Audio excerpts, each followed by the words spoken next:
The captive power engine noise. We suspect the AC compressor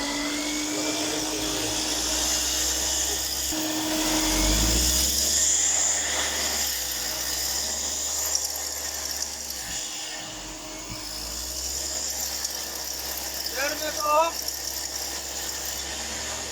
Turn it on.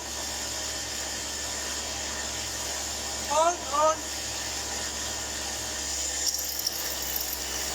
Off. On.